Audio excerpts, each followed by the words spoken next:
Oh, there you go. Good job, big girl. I'm a father of 4 daughters. Jump! My kids really helped keep me going Yay! because I knew I had to provide for them.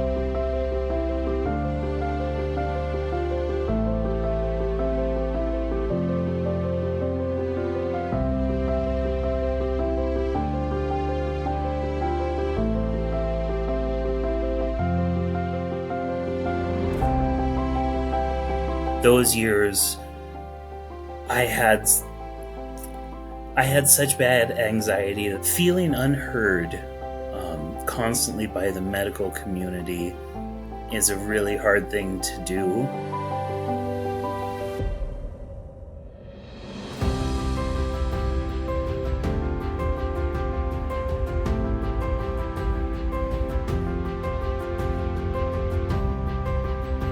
I finally felt like someone was going to take me seriously.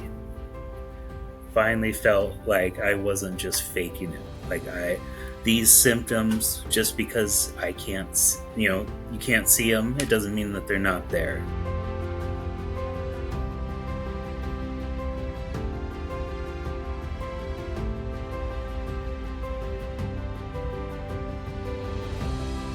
I can only hope that I get to stay around for my daughters as long as possible.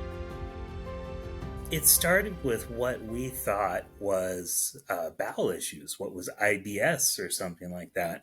I was having pain in my left, quadrant area, kind of upper the ribs and stuff, and it kept feeling like it got stuck. And so we did colonoscopy, we did an endoscopy, and didn't come back with anything, non-conclusive, looked fine.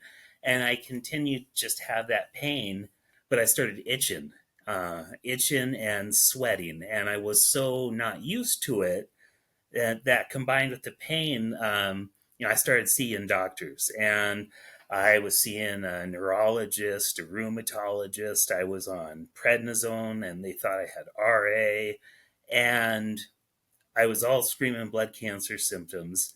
And that was in 2013 to like 2017 is really when it was like, man, something's not right, but what is it? And everyone was poking with tests and prodding around.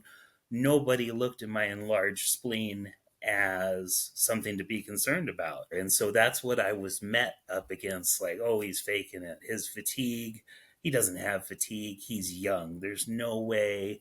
And I was just sick all the time. It built up as the physical symptoms increased. My blood count numbers just kept going up. And, if you Google what causes high, blood counts, it's usually like, hey, this isn't a normal thing.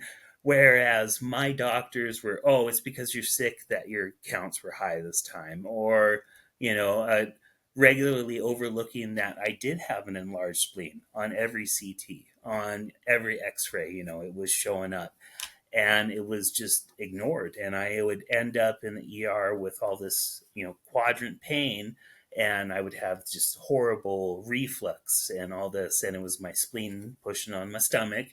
And they would just say, oh, you have GERD, and give me a Miralax, like, combo, dump it down. And of course it helped, but it didn't address the underlying issue.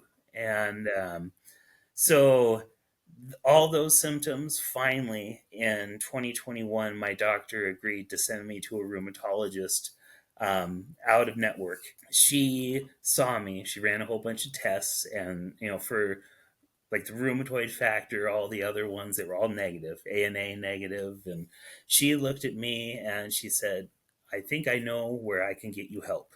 And next day I got a call for hematology oncology. They did some blood tests, and I left that appointment October 27th, knowing that I had cancer, but not what type of cancer.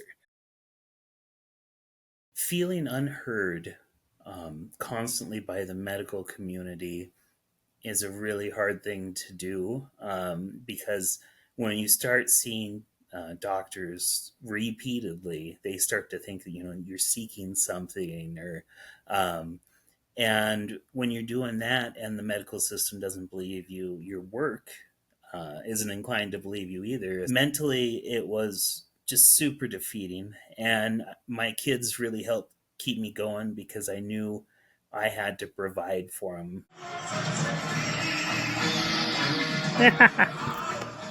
No matter how many phone calls I had to make, or how many hours I had to spend on hold with the state. I mean, it was all anxiety producing, and getting the diagnosis eventually would help with that. But those years, I had I had such bad anxiety that I wondered, why can't somebody understand me? So I knew I needed to get better care, and I ended up at Fred Hutchinson. My doctor is Maria Guzzelli, and she is amazing. She put me on palliative care right away after my first phlebotomy. And within a week, I was getting calls from psychiatry, psychology, dietitian, everything. And she was the first person who ever looked at me and said, I understand what you're feeling. I finally felt like someone was going to take me seriously. Finally felt like I wasn't just faking it. These symptoms, just because I can't, you can't see them, it doesn't mean that they're not there. And it was really the best appointment, I think, in my life, because I cried like halfway through when my specialist said, I know what to do for you. Like, this is the path we're going to take. When I saw the MPN specialist and I detailed all my symptoms, feeling full, having night sweats and itching after showers and such, um, she just finally said, this is a real thing. They're all connected, and I believe you. When I got diagnosed and saw the reticulin fibrosis, the diagnosis at the time was ET and MF. I didn't sleep for like 3 days until we had the appointment with her because I was so worked up. Like, how could it be both of these? And she explained, hey, it's ET, it behaves like ET, and the fibrosis just isn't anything to worry about at this time. And the first year after that was really good. And then it all changed. I knew something was wrong at the end of those 9 months. I felt my body was just working too hard, and I hurt too bad, and I felt too fatigued for it to just be ET.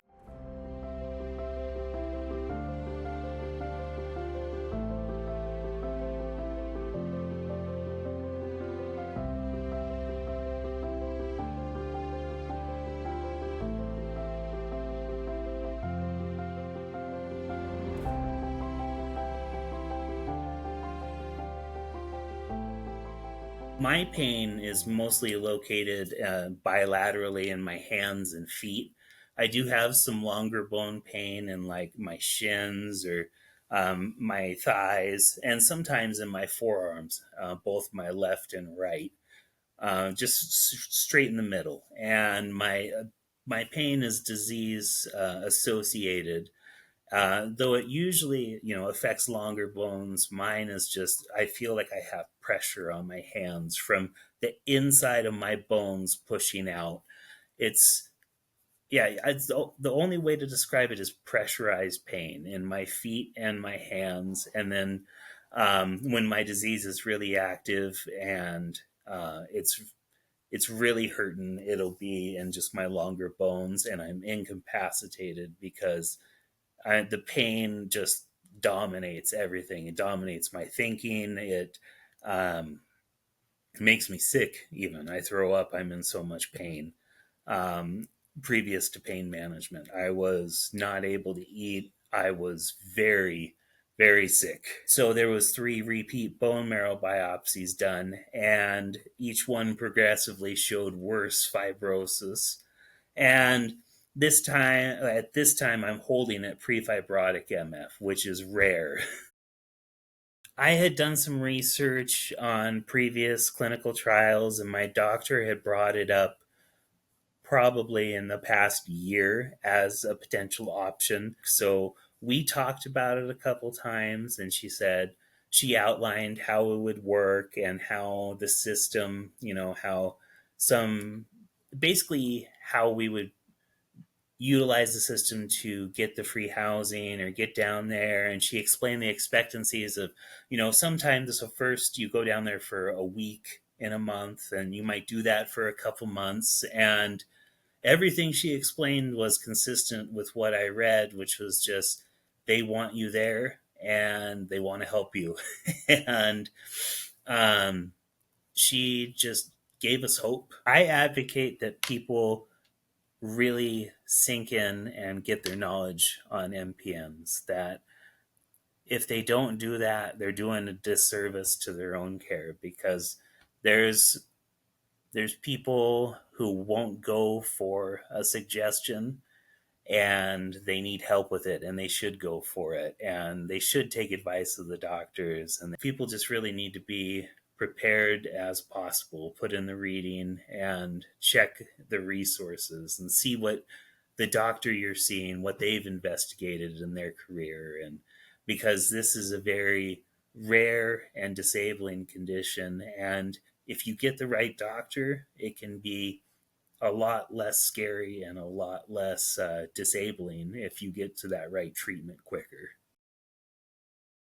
Since I've really kept myself in the know about my blood work and all that sort of stuff, my doctor is able to talk to me in a way that makes it less concerning for me. And she says, oh, these trends, this blood work would get worse. Your white count would go higher, or, we would be seeing much lower drops in your hemoglobin or your hematocrit, or we would start seeing peripheral blasts, in the blood work.